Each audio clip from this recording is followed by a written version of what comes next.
Hello everyone. आज हम क्या है इंग्लिश का सैम्पल पेपर करेंगे। ये वास्तव में सैम्पल पेपर जो है आपका जो पेपर है प्रीवियस ईयर का है और ये सीबीएसई के अंदर आया था। क्लास ट्वेल्थ का पेपर है, तो इस क्लास ट्वेल्थ के पेपर को ही क्या है हम क्या है आज करेंगे। ये आपका 80 मार्क्स का था और 3 आवर्स का था, तो आज हम इसी को करेंगे। चले देखते हैं। सबसे पहले आपको पता होना चाहिए कि इस पेपर के अंदर 13 क्वेश्चन आए थे और जो भी इंग्लिश का पेपर होता है क्लास ट्वेल्थ का उसके अंदर क्या है आपको 3 भागों में डिवाइड किया होता है। सबसे पहले रीडिंग स्किल्स होता है ए पार्ट, बी पार्ट आपका क्रिएटिव राइटिंग और सी पार्ट लिटरेचर होता है।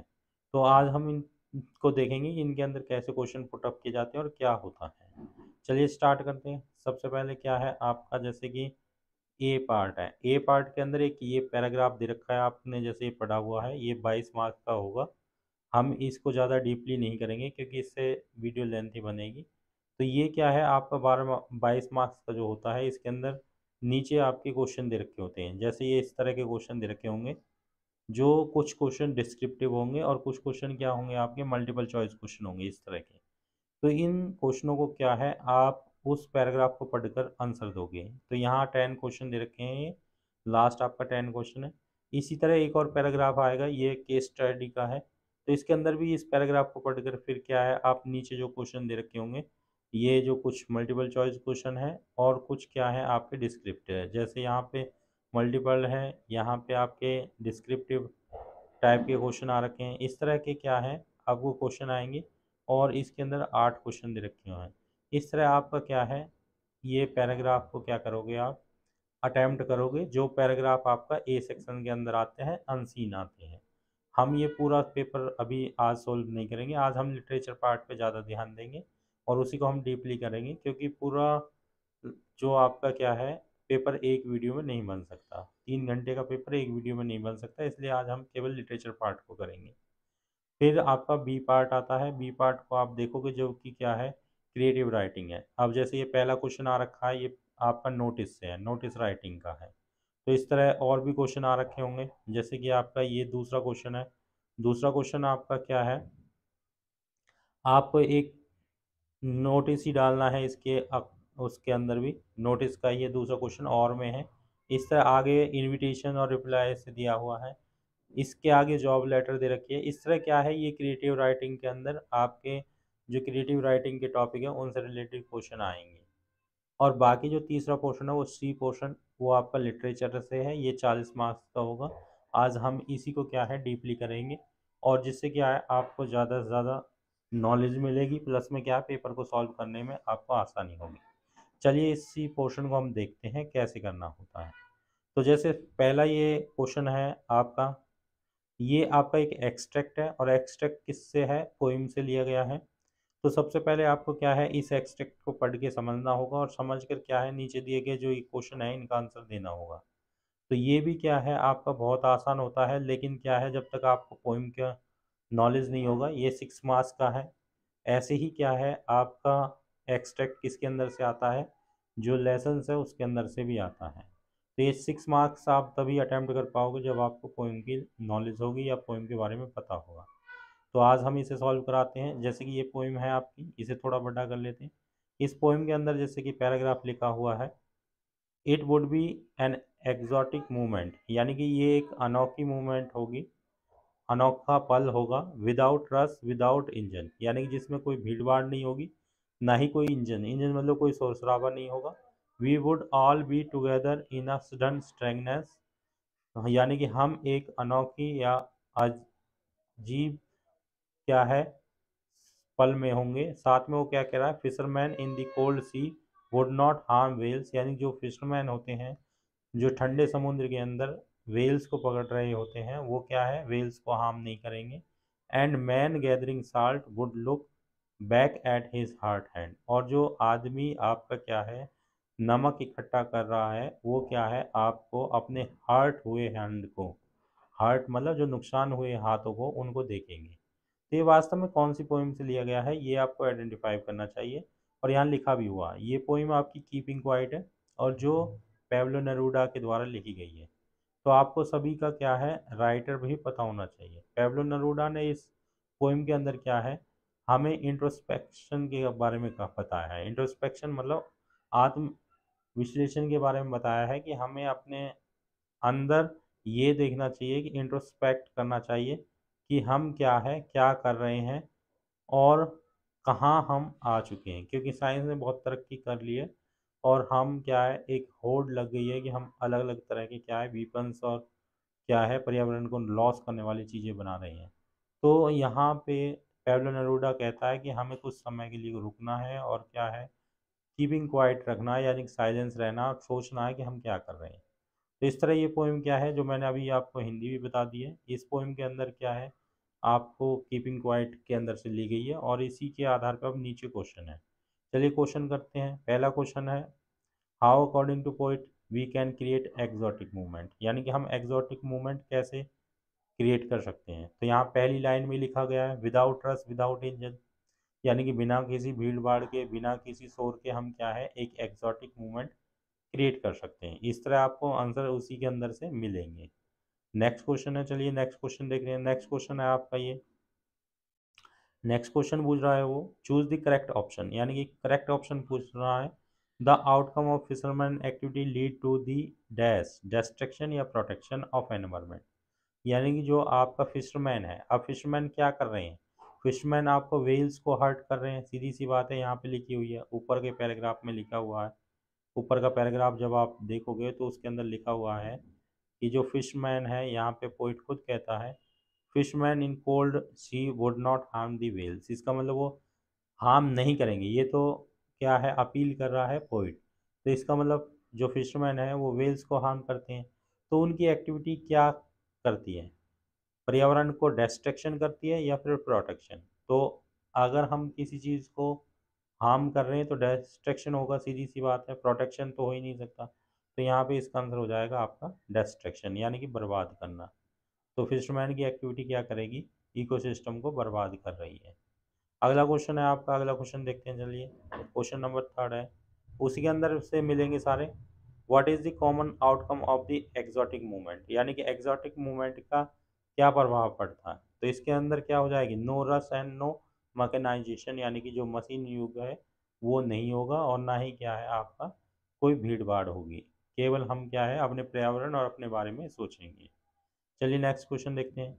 नेक्स्ट क्वेश्चन है आपका, the tone of the poet is dash, appealing है या इंट्रोस्पेक्टिव है। In the line the man gathering the salt would look back in his heart hands, यानी कि ये जो लाइन है इसके अंदर पोइट की जो क्या है टोन क्या है, वो अपीलिंग है या इंट्रोस्पेक्टिव है। तो यहाँ पे इंट्रोस्पेक्टिव है, क्योंकि मैंने पहले भी बताया था अपीलिंग नहीं आएगा, इंट्रोस्पेक्टिव आएगा। इंट्रोस्पेक्टिव मतलब एक आत्मविश्लेषण, क्योंकि पोइट ये कहता है कि हम अपनी एक्टिविटी को थोड़ी देर के लिए रोक कर हम ये सोचेंगे, अपनी आत्मा को सोचेंगे कि हम क्या कर रहे हैं और क्या हम इस पर्यावरण को हानि तो नहीं पहुंचा रहे हैं। तो इस तरह यानी कि क्या है यहाँ पे इंट्रोस्पेक्टिव आएगा, ना कि अपीलिंग। चलिए नेक्स्ट क्वेश्चन देखते हैं। नेक्स्ट क्वेश्चन है, the poet use the expression sudden strangeness, यानी जो पोइट ने ये वर्ड यूज किए हैं इनका मतलब क्या है। तो इनका मतलब है आपका यूनिवर्सल पीस, यानी जो विश्व की शांति है उसका के लिए यूज किए गए हैं पोइट ने स्टर्न स्ट्रेंगनेस, या फिर आपका क्या है आपका ब्रदरहुड। ब्रदरहुड भी क्या है एक वर्ड को आप यूज कर सकते हैं, यानी कि भाईचारे के लिए, आपसी भाईचारे या यूनिवर्सल पीस के लिए इसने इस वर्ड को यूज किया है। चलिए नेक्स्ट क्वेश्चन देखते हैं। नेक्स्ट क्वेश्चन क्या है, एक एसर्शन दे रखा है और एक रीजन दे रखा है, हमें बताना है कि ये दोनों सही है या गलत है। पहला एसर्शन दे रखा है आपका, the poet advocate for the taking a break to the introspect the damage inflicted by the man, यानी कि पोइट इस बात के लिए कहता है कि हमें क्या है कुछ देर के लिए रुकना है और फिर उसके बाद इंट्रोस्पेक्ट करना है। इंट्रोस्पेक्ट मतलब आत्मविश्लेषण करना। तो ये बात तो सही है, पोइट पूरी पोइम में यही बात कर रहा है। और रीज़न इसका ये है, introspection will be make a man's life better, यानी कि इंट्रोस्पेक्शन क्या है आदमी की लाइफ को क्या कर देता है, बेहतर बनाता है। तो इसमें जो ए आंसर आएगा, क्योंकि बहुत assertion and reason are true हैं, दोनों ही ट्रू हैं, लेकिन रीजन क्या है उसका बेस्ट एक्सप्लेनेशन नहीं है। चलिए नेक्स्ट क्वेश्चन देखते हैं। नेक्स्ट क्वेश्चन हमारा इसके अंदर नहीं है, फिर अगला क्वेश्चन आएगा अगला पैराग्राफ से। अब इस तरह एक पैराग्राफ ये है, या तो आप इसको अटेम्प्ट कर लोगे 6 नंबर का, या फिर इसमें भी मल्टीपल चॉइस मतलब दूसरा पैराग्राफ भी दे रखा है, या आप 20 बी पार्ट को करोगे। तो एक पैराग्राफ करना होता है दोनों में से। चलिए हम इसको भी करा देते हैं ताकि आपको और अच्छा समझ में आ जाए। अब ये पैराग्राफ किसके अंदर से आया है? आ थिंग ऑफ ब्यूटी के अंदर से आया है, और इसके अंदर से भी वही 6 क्वेश्चन पूछ रखे होंगे। अब इसमें क्या कह रहा है? जो पोइट है इसका कौन है? जॉन कीट्स है। ये पोइट्स आपको सबका पता होना चाहिए। तो जो आपकी थिंग ऑफ ब्यूटी है इसके राइटर आपके जॉन कीट्स हैं। तो जॉन कीट्स इसमें क्या कहते हैं? ये कहते हैं a thing of beauty is joy for ever, यानी कि जो सुंदर वस्तु होती है वो हमेशा के लिए आनंद देती है, यानी कि जॉय देती है, खुशी देती है। फिर अगली लाइन में कह रहा है its loveliness increase it will never pass into nothingness, यानी कि जो इसका प्यार भरी लविंगनेस है वो हमेशा बढ़ती है और ये कभी भी क्या है, नील या शून्य नहीं होती। फिर आगे वो कहता है what will keep a war quiet for us and a sleep full of sweet dream and health and quite breathing, जबकि ये क्या है, हमें सुंदर वस्तुएं एक ऐसी छांव प्रदान करती है जिसके अंदर हम क्या है, स्वीट ड्रीम ले सकते हैं, हेल्थ यानी कि स्वस्थ रह सकते हैं, और क्वाइट ब्रीथिंग और एक शांतिपूर्वक सांस ले सकते हैं। जॉन कीट कहता है कि सुंदर वस्तुएं हमें इस तरह का बेनिफिट देती है। आगे वो कहता है देयरफॉर, इसलिए हम क्या है, ऑन एवरी मोरो, मोरो मॉर्निंग के लिए लिया गया है यहाँ पे जो ये वर्ड है, are we wreathing a flowery band to bind us to the earth, इसलिए हम क्या है, प्रत्येक सुबह क्या है, एक फूलों की माला, एक बैंड क्या है, अर्थ के चारों ओर तरफ क्या है, अपने चारों तरफ एक बैंड फ्लॉवरी बांधते हैं ताकि क्या है, हम अर्थ से जुड़े रहें। तो ये आपका नेचर के लिए बताई गई है। तो इसमें पहला क्वेश्चन है by the phrase joy for ever the poet refers to, यानी कि इस वर्ड्स का मतलब पोइट क्या कहना चाहता है। तो इसका मतलब सी है that are the constant source of happiness, यानी कि जो जॉय फॉर ईवर का मतलब है कि ऐसी वस्तुएं जिनका क्या है, कांस्टेंट सोर्स ऑफ हैप्पीनेस देती हैं वो, यानी कि हमेशा खुशी देती हैं, उन चीज़ों को हम क्या कहते हैं, ब्यूटीफुल थिंग कहते हैं, और वो हमेशा क्या कहती हैं, जॉय देती है हमें फॉर एवर के लिए। अगला है, अगला क्वेश्चन कह रहा है why using the expression never pass into nothingness, यानी कि जो ये पेरिस यूज किया है, never pass into nothingness, the poet state the nature beauty will create lasting या टेम्परेरी। तो मैंने अभी बताया है, तो इसका मतलब ये है नेवर पास नथिंगनेस का मतलब है कि जो सुंदर वस्तुओं का इफेक्ट है वो कभी खत्म नहीं होता, वो हमेशा के लिए होता है। तो इसका आंसर क्या आ जाएगा, लास्टिंग आ जाएगा, टेम्परेरी नहीं लास्टिंग होगा। अगला क्वेश्चन है how does Keats make it evident that there is a link between the man wellness and the nature's beauty, यानी कि कीट ने ऐसी कौन सी लाइन बताई है जिससे हमें ये पता चलता है कि जो आदमी के स्वस्थ यानी कि वेलनेस और ब्यूटी है, जो नेचर वस्तु है, उनके बीच आपस में क्या है, रिलेशन है, एक संबंध बनाती है। तो अभी यहाँ पोइम में ऊपर बताया गया है, ये देखिए यहाँ लिखा हुआ है कि आ वोर quiet for us a sleep full of dream health quite breathing, तो ये क्या रिलेशनशिप ही तो बता रहे हैं यहाँ कीट जो, कि सुंदर वस्तुओं के अंदर क्या है, हम एक सुंदर सपना ले सकते हैं, हेल्दी रह सकते हैं, और क्या है, एक शांत भरी सांस ले सकते हैं। तो ये लाइनें क्या है, आपका रिलेशनशिप बता रही हैं आपके human wellness and nature beauty में। फिर वही एसर्शन और रीजन वाला क्वेश्चन आ गया, इसमें 2 लाइनें दे रखी हैं, इनमें से बताना है कौन सी सही है या दोनों ही सही है। पहली लाइन कह रहा हो द कीट state that man drive strength and the inspiration from the beauty of nature, तो ये बात ठीक कह रहा है। कीट ये मानता है कि जो क्या है, हमारी जो ब्यूटीफुल थिंग है उनसे हम क्या है, इंस्पिरेशन लेते हैं। फिर है nature gives a physical emotional and mental solace to the man, तो ये 2 लाइनों में हमें बताना है कि ये दोनों ठीक है या दोनों क्या है, आपका गलत है। तो इसका क्या है, ऑप्शन आपका ए आएगा, क्योंकि दोनों ही क्या है, ट्रू है। both the assertion and the reason are true and reason is a correct explanation of the assertion, तो ये इसका आपका क्या है, आंसर हो जाएगा ए, क्योंकि दोनों ही बात क्या है, ये ठीक है, तो ये आपका ए हो जाएगा। चलिए अगला क्वेश्चन देखते हैं।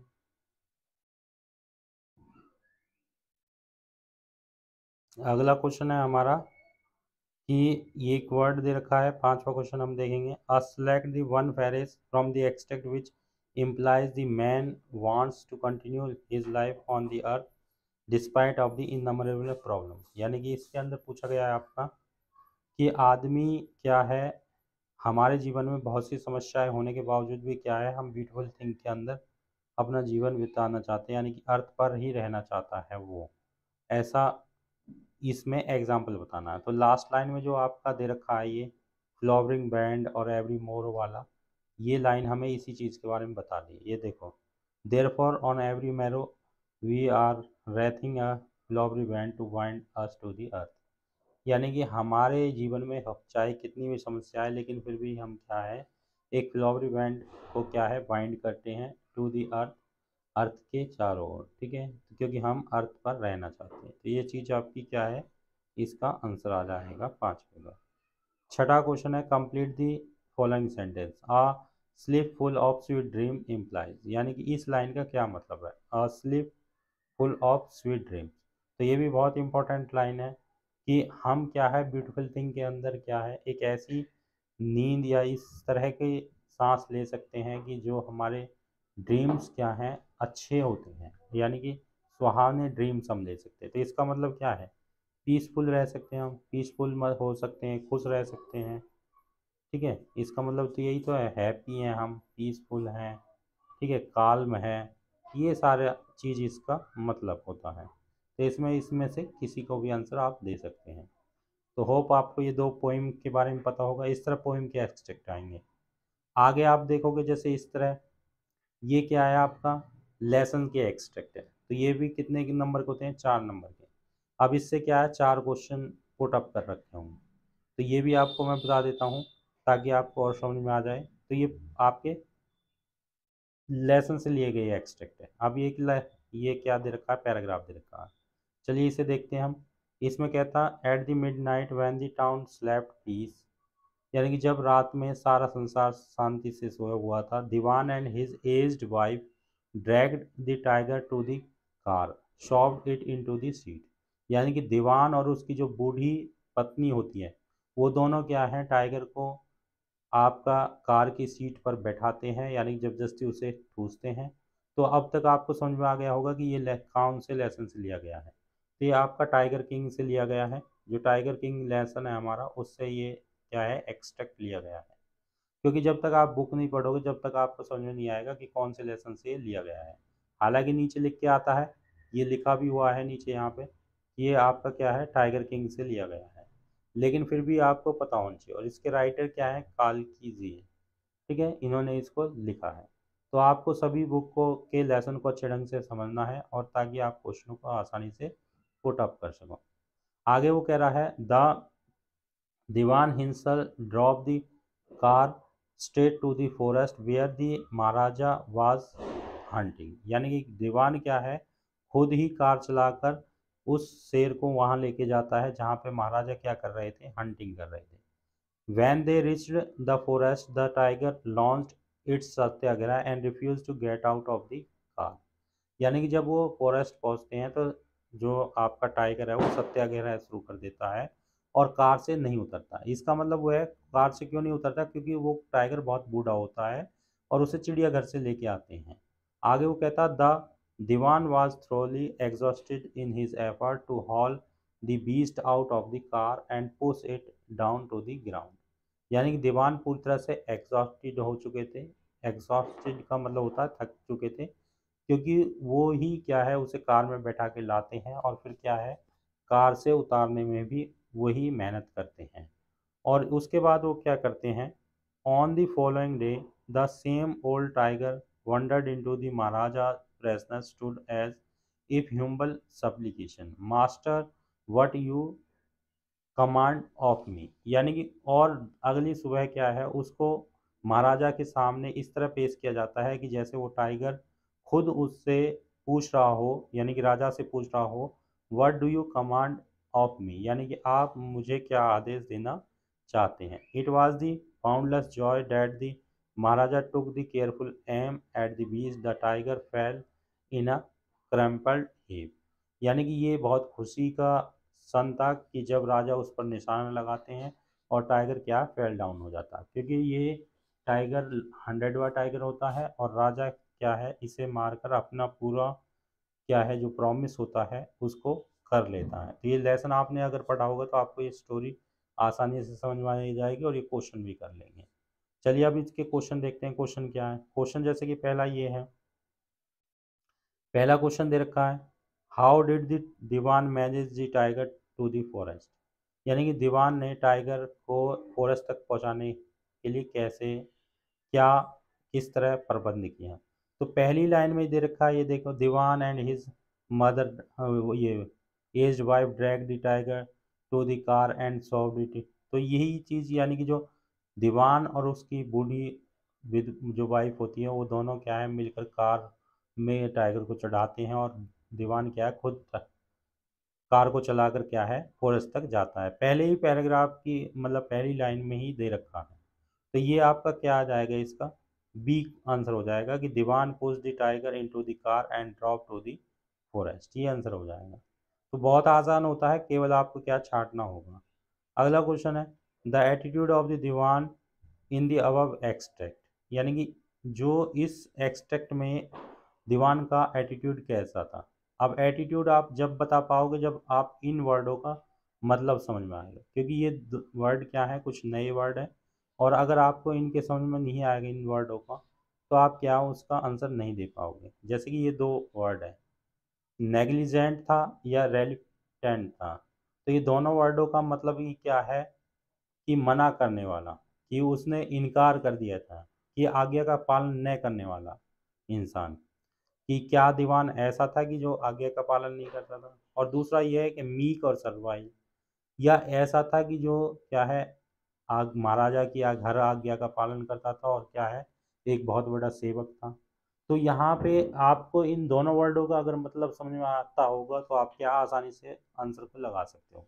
तो अब एक्सट्रैक्ट में खुद दिखाया गया कि दीवान खुद क्या है महाराजा के लिए 100वां टाइगर प्रबंध करता है।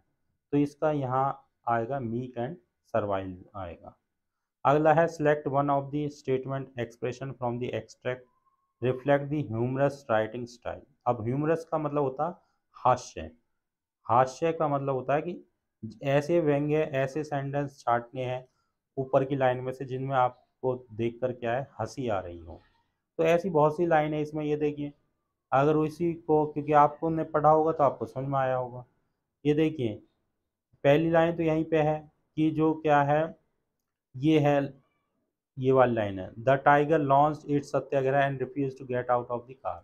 यानी कि एक शेर क्या है अपना सत्याग्रह शुरू कर देता है और वो क्या है कार से नहीं उतरता है। सत्याग्रह क्या है एक आंदोलन होता है, ठीक है, जो आपका क्या है गांधी जी ने चलाए थे। तो उसको यहाँ पे एक उसी आंदोलन का क्या है यहाँ पे एक इस्तेमाल किया गया है कि वो कार से नहीं उतरता, जबकि टाइगर एक फुर्तीला जानवर होता है और क्या है बहुत ही तेज दौड़ने वाला होता है। लेकिन यहाँ पे क्या उसको क्या दिखाया गया कि वो कार से ही नहीं उतरता है, उसको क्या धक्कों से उतारा जाता है। ठीक है, तो ये भी क्या एक व्यंग्य है, हास्य है। दूसरी बात यहाँ पे आपने देखा होगा कि जो प्रेसनर्स ऑफ महाराजा के यानी कि जब उस टाइगर को उसके सामने छोड़ा जाता है तो presence and stood as a humble supplication, या मास्टर से वो कहता है what do you command of me. तो ये सारे क्या है हास्य के लिए लिए गए हैं। ये यानी कि ये सारे शब्द ऐसे क्या हैं इस चैप्टर को कॉमेडी बनाने के लिए लिया गया है। तो इस तरह क्वेश्चन में पूछा गया है कि ह्यूमरस लाइन कौन सी है। तो इनमें से कोई सी भी लाइन क्या है आप ह्यूमरस में, ह्यूमरस मतलब हास्य वाली लाइन दे सकते हो। अगला क्वेश्चन है, अगला क्वेश्चन लास्ट क्वेश्चन है, ये कह रहा है state one reason for the boundless joy of the Maharaja. यानी कि महाराजा का खुशी का क्या कारण था। तो इसमें पहले ही बताया था मैंने कि उन्होंने क्या है जो 100 टाइगर था यानी 100वां टाइगर था उसको क्या कर लिया था, किल कर लिया था। इस वजह से वो क्या हो गए थे, खुश हो गए थे। ठीक है, तो इस तरह आप क्या है पैराग्राफ को पढ़कर भी क्या है आसानी से आंसर दोगे। अब हर पैराग्राफ में क्या है जैसे आपने पोइम में देखा था ऐसे ही इसमें भी लेसन में भी क्या है इस एक्सट्रैक्ट में एक ए पार्ट ये दे रखा है और एक नीचे दे रखा है बी पार्ट। इनमें से दोनों में से क्या है आपको एक करना होता है। जैसे पोइम में दो पोर्शन दे रखे हैं और में या तो पहला कर लो या आपका नीचे वाला कर लो, ए या बी, क्योंकि दो दो चॉइस आती है आप में, दो में से एक ही करना होता है। अब ये जो क्या है आपका किससे लिया गया है, आपका जर्नी टू एंटार्क्टिका वाले से लिया गया है। तो ये मैं अभी नहीं करा रहा, ये आप क्या है करके देख लेना, इसी तरह सॉल्व करना है। अगर हम नेक्स्ट क्वेश्चन पे देखें, नेक्स्ट क्वेश्चन फिर दूसरी बुक से क्या है एक एक्सट्रैक्ट लिया गया है। ये एक्सट्रैक्ट आपका फ्लेमिंगो से लिया गया है, वो आपका विजिटास से लिए गए हैं। तो इस तरह क्या है, वो ऊपर वाले जो ये दो थे आपके विजिटास से लिए गए थे और ये क्या है फ्लेमिंगो बुक है जो आपकी उससे एक्सट्रैक्ट लिया गया है। हालांकि पूरे पेपर को यानी कि सॉल्व करने के लिए वीडियो लेंथी हो जाती है, लेकिन फिर भी मैं मोटा मोटा आपको बता रहा हूँ ताकि आपको हेल्प हो जाएगी और क्या है आप आसानी से पेपर कर सकते हो। तो ये फ्लेमिंगो से लिया गया और इसके अंदर कितने नंबर का आएगा, 6 नंबर का आएगा। चलिए ये पैराग्राफ और बता देता हूँ मैं आपको ताकि आप आसानी से हो जाए और आप समझ जाए। तो इसके अंदर 6 क्वेश्चन होंगे, 6 नंबर का जो होगा उसके अंदर 6 क्वेश्चन होंगे। तो यहाँ जैसे दे रखा the next day both man got up in a good savour, यानी कि अगली सुबह दोनों आदमी क्या है अच्छे सुबह में उठते हैं। The crofter was in a hurry to milk his cow, यानी कि क्रॉफ्टर क्या है, क्रॉफ्टर मतलब जो किसान है वह अपनी गाय का दूध निकालने के लिए जल्दबाजी में होता है। Other man probably thought he should not be stay at bed when the head of the house had gotten up, यानी कि दूसरा आदमी सोचता है कि उसे क्या है घर में नहीं सोए रहना चाहिए जबकि घर का मालिक खड़ा हो गया, क्योंकि किसान घर का मालिक था। अब आपको यहाँ तक समझ में आ गया होगा ये कहाँ से लिया गया। तो ये आपका लिया गया है आपका रेड ट्रैप सेलर से लिया गया है। तो रेड ट्रैप सेलर से क्या है, ये आपका पोइम जो ये पैराग्राफ है ये क्या है लेसन से लिया गया है। आगे वो कहता है they left the cottage at the same time, यानी दोनों क्या है एक ही समय पे क्या है कॉटेज को छोड़ देते हैं। The crofter lock the door, crofter क्या है डोर को लॉक करता है। Put the key in his pocket, अपनी जेब में चाबी को रखता है। The man with the red trap said goodbye, अब रेड ट्रैप सेलर जो होता है वो उससे गुड बाय कहता है एंड थैंक यू और धन्यवाद कहता है। Thereupon each off went his own way, और उसके बाद दोनों अपने रास्ते से चले जाते हैं। आगे वो कहता है but half an hour later the red trap peddler stood again before the door. अगर आपने ये लेसन अच्छे प्रकार से पढ़ा हुआ है तो इसका मतलब ये है कि आपको थोड़ा सा ही पढ़ते समझ में आ जाएगा और आप तुरंत क्या है क्वेश्चनों को अटेम्प्ट कर सकते हो। लेकिन अगर आपने लेसन नहीं पढ़ा होगा तो आपको ये बार बार पढ़ना होगा और समझना पड़ेगा, और इससे ही आप क्या है आंसर दोगे। तो यहाँ उसके बाद क्या है जो रेड ट्रैप सेलर होता है वो दोबारा उस पर आता है उसके घर पर प्रॉक्टर के पे, और क्या किस लिए आता है, वो 30 क्रॉनर को चुराने के लिए आता है। तो ये हमने क्योंकि पढ़ चुका है, लेकिन आपने अगर ये नहीं पढ़ा तो आपको सारा पढ़ना होगा। आगे वो कहता है he did not try to get in, यानी कि वो अंदर जाने की कोशिश नहीं करता। हाउएवर उसके बाद क्या है however he only went up to the window smash the pane, यानी कि वो क्या है विंडो तक जाता है और पेन को क्या कर देता स्मैश करता है।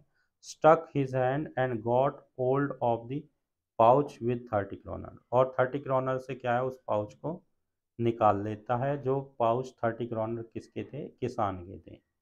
ही took the money thrust it into his own pocket, वो मनी को लेता है अपनी पॉकेट में रखता है। Then hung the leather pouch very carefully back in the place and went away, और उस जो लेदर पाउच को दोबारा क्या है वहाँ पर ध्यानपूर्वक रख देता है और वहाँ से भाग जाता है। तो ये रेड ट्रैप सेलर से लिया गया है। और अब इसके क्वेश्चन देखेंगे हम, ठीक है। तो ये हमें समझ में आ गया है। अब क्वेश्चन देखते हैं, क्वेश्चन देखते हैं। क्वेश्चन पहला है आपका द फिलप्स के रूप में है the behaviour of the peddler as describe in the above extract is act of deceit का था या ओबीडियंस का था, यानी कि डिसीट। अब ये दोनों वर्डों का भी अगर आपको मतलब होगा तो आप लिख पाओगे कि पैडलर, पैडलर मतलब रेड ट्रैप सेलर के लिए लिया गया है। पैडलर का जो यहाँ पे रूप दिखाया गया वो किस तरह का था। ओबीडियंस मतलब होता है आपका आज्ञाकारी और डिसीट मतलब होता है धोखाधड़ी। तो यहाँ धोखाधड़ी का दिखा रखा है क्योंकि जिस किसान ने उनका क्या है उसे खाने के लिए दिया, रहने के लिए जगह दी, उसी के वो 30 क्रॉनर को चुरा लेता है। तो डिसीट वर्ड यहाँ पे यूज होगा। तो आपको वर्डों का भी मतलब होगा तो आप आसानी से क्या क्वेश्चनों के आंसर बना सकते हो। अगला क्वेश्चन है, both man got up in the good season, the author use the expression good season two donate. यानी कि ये गुड सीजन क्यों उसने वर्ड यूज किया है, क्योंकि ऊपर के पैराग्राफ में ये दे रखा था। तो यहाँ पे ए ऑप्शन दे रखा, दे स्लेप्ट फॉर लॉन्ग टाइम, ये तो गलत है क्योंकि लॉन्ग टाइम तो नहीं सोए थे वो। क्रॉफ्टर तो जल्दी उठ गया था क्योंकि उसे अपनी गाय का क्या है दूध निकालना था। They got up in a good mood, अब ये भी गलत है क्योंकि दोनों गुड मूड में थोड़ी नहीं उठे थे, क्योंकि जो पेडलर है उसके दिमाग में तो वो 30 क्रोनर को क्या करना था, चोरी करने की चल रही थी, तो दोनों का गुड मूड नहीं था। अगला दे रखा उसने, they got up early and timely, ये ठीक है क्योंकि ये जो डी क्वेश्चन है ये भी गलत है इसका, क्योंकि दे गॉट अप hurriedly, ये भी गलत है क्योंकि वो जल्दबाजी में भी नहीं हुए थे, क्योंकि हरी अप तो केवल क्रॉफ्टर को थी, पैडलर को तो कोई जल्दबाजी नहीं थी। तो इसका सी ऑप्शन है, they got up early and timely, वो जल्दी उठ गए थे और समय से उठ गए थे। अगला क्वेश्चन है, the state the irony peddler response, यानी कि आयरनी बताना, आयरनी मतलब दुखद बात बतानी है। The man with the red trap said goodbye and thank you, यानी कि इस बात में कौन सी दुखद बात है कि ये बात हम उसने रेड ट्रैप सेलर वाला कहता है goodbye and thank you, यानी कि एक तरफ तो वो उससे गुड बाय कहता है और थैंक यू कहता है क्रॉफ्टर को, तो फिर इसमें दुखद बात क्या है, व्यंग्य क्या है। तो इसमें व्यंग्य यह है क्योंकि हाफ एन आवर, यहाँ पे ये देखो एक बार तरफ तो वो क्या कहता है, उसे धन्यवाद देता है, लेकिन हाफ एन आवर क्या है, यहाँ पे क्या है वो, ये देखिए ये, but half an our red trap जो पेडलर है stood again before the door, वो दोबारा फिर आधे घंटे पर क्या आ जाता है, उसकी डोर पर आ जाता है और 30 क्रोनर को क्या कर लेता है, ले जाता है। तो इस तरह सबसे बड़ी दुखद बात ये है उसमें, एक तरफ तो उससे थैंक यू कहता है लेकिन दूसरी तरफ ही क्या है वो उसके 30 क्रोनर को चुरा लेता है। तो जो यहाँ पे आपका इसके आंसर में आप लिखोगे कि but half an hour he came back to the door of the crofter and stole the 30 kronor, उनको चुरा लेता है। अगला क्वेश्चन देखेंगे, the flaw in the peddler's character are reflected in the above extract, यानी जो पैडलर के character में जो फ्लॉ दिखा रखा है इस एक्सट्रैक्ट में वो कैसा दिखा रखा है, ये क्या है। पहला है option, he is a jealous of rich people, क्या वो अमीर लोगों से जलता था, या indulge as a in a self pity, या he can rob his benefactor था, या ही कैन स्लिप एनीवेयर। तो इसका भी सी होगा आपका, he can rob his benefactor, यानी कि वो क्या है, अपने जो आदमी उसे सहारा देता था उसको भी वो क्या कर सकता था, लूट सकता था, ये इसका आंसर हो जाएगा।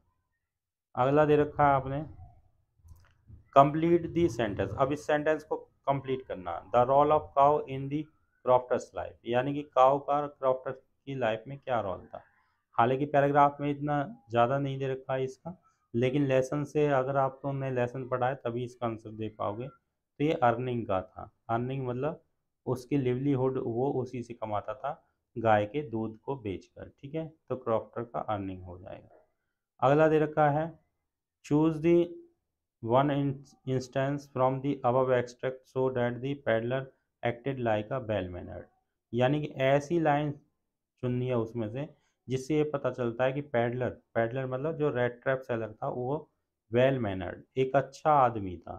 तो यहाँ पे ऊपर लाइन जो ये दिखाई गई है, ऊपर के क्वेश्चन में भी आई थी हालांकि ये लाइन, कि वो उससे गुड बाय करता है और जल्दी उठ जाता है। पहली लाइन तो ये है कि other man probably thought he should not stay bed when the head of the house had gotten up, यानी कि दूसरा जो आदमी होता है, दूसरा यहाँ पे कौन है, पैडलर, ये सोचता है जब उसके घर का मालिक उठ गया है तो उसको क्या है घर में नहीं सोना चाहिए।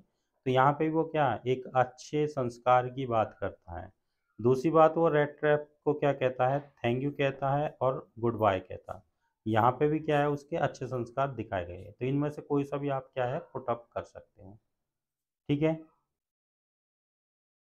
इस तरह आप क्या है क्वेश्चनों को आंसर दे सकते हैं। अब ये भी क्या है आपका, बी पार्ट है, इसको भी आप पढ़ कर क्या नीचे क्वेश्चनों के आंसर देने हैं। तो इस तरह आपका जैसे लिटरेचर पार्ट को आप देख रहे हो, दोबारा थोड़ा सा बता देता हूँ मैं एक्सट्रैक्ट के बारे में, कि जो ये लिटरेचर पार्ट आपका आ रहा है, यहाँ से देखो क्वेश्चन 7 से, यहाँ पोइम से 2 एक्सट्रैक्ट आए, एक एक्सट्रैक्ट ही है, एक आपका ये बी एक्सट्रैक्ट है। ये दोनों क्या हैं, पोइम से हैं, इनमें से एक करना होगा, जो कि मैंने दोनों करा दिए हैं। इसके बाद ये 8वां क्वेश्चन आया एक्सट्रैक्ट का। फिर ये आपका जो आपकी विजिटार्स बुक से और फ्लेमिंगो बुक से दो दो एक्सट्रैक्ट आते हैं। अब जैसे ये 2 एक्सट्रैक्ट आ रहे हैं आपके, इनमें से भी एक करना होगा, या तो ए को कर लो या बी को कर लो, इसको कर लो। तो ये आपकी एक बुक से ये 2 एक्सट्रैक्ट आ गए जो कि 4 नंबर के थे। जो फ्लेमिंगो बुक है आपके नीचे 9वां क्वेश्चन, उससे फिर एक्सट्रैक्ट आ रखे हैं 6 नंबर के। तो इसमें भी 2 एक्सट्रैक्ट है, या तो ये कर लो या फिर आपका नीचे का ये बी वाला कर लो, जो ये बी वाला पोर्शन है। ये इस तरह क्या 2 2 एक्सट्रैक्ट आएंगे 2 पोइम के, यानी कि फ्लेमिंगो बुक से आपके डबल आते हैं पोइम और लेसन। और विस्टार से आपका 4 नंबर का आएगा, 6 नंबर का फ्लेमिंगो से 2 आ जाएंगे 12 नंबर के। इस तरह आप एक्सट्रैक्ट को अटैम्प्ट करेंगे। हालांकि पूरा पेपर आपको एक ही वीडियो में नहीं हो सकता, क्योंकि पेपर क्या है लेंथ की आता है। इसके बाद क्या है, एक्सट्रैक्ट के बाद ये क्वेश्चन आते हैं आपका, इनमें भी चॉइस होती है। एनी 5 करने हैं, ये आपके 2 2 नंबर के एक्सट्रैक्ट है, ये क्वेश्चन है। और उनको क्या है लेसन का नाम भी लिखा हुआ होता है साइड में। तो ये क्या है आपके इस तरह 6 क्वेश्चन आ रखे हैं, और 6 में से कितने करने हैं, 5 करने हैं, एक क्वेश्चन की चॉइस है। इसके बाद फिर 11वां क्वेश्चन आता है, जो 11वें क्वेश्चन में फिर 2 2 नंबर के होते हैं, इसमें भी चॉइस है, 2 करने होते हैं, 3 क्वेश्चन दे रखे होते हैं। फिर उसके बाद 12वां क्वेश्चन है, उनमें से क्या एक करना होता है, ये लॉन्ग क्वेश्चन है 5 नंबर का। और 13वां भी क्या है, 5 नंबर का एक क्वेश्चन है, वो भी लॉन्ग क्वेश्चन होते हैं, उनमें भी चॉइस होती है। इस तरह पेपर के अंदर चॉइस बहुत होती है, लेकिन बिना पढ़े आप क्या है लिटरेचर पोर्शन को, जो लिटरेचर का जितना भी पोर्शन है उसको अटैम्प्ट नहीं कर सकते। इसलिए क्या है आप ज़्यादा से ज़्यादा क्या है लेसन्स को पढ़िए, लेसन को समझिए, और बुक्स के सारे लेसन्स और उनके राइटर को आप समझिए, तो आप क्या है क्वेश्चन आसानी से कर पाओगे। होप आपको ये लिटरेचर पोर्शन पसंद आया होगा, तो आप इन्हें करके देखिए। मैंने थोड़ा स्पीड में कराया ताकि क्या है आपका कवर हो जाए, वीडियो कम लेंथी बने। लेकिन क्या है आपका 3 घंटे का पेपर आधे घंटे की वीडियो में पूरी तरह से नहीं किया जा सकता। ये सिर्फ हेल्प के लिए मैंने समझाया है आपको, और आपसे हो उम्मीद है कि आपको इससे बहुत हिंट मिली होगी। तो वीडियो को ज़्यादा से ज़्यादा शेयर कीजिए, लाइक कीजिए, चैनल को सब्सक्राइब कीजिए। Thank you.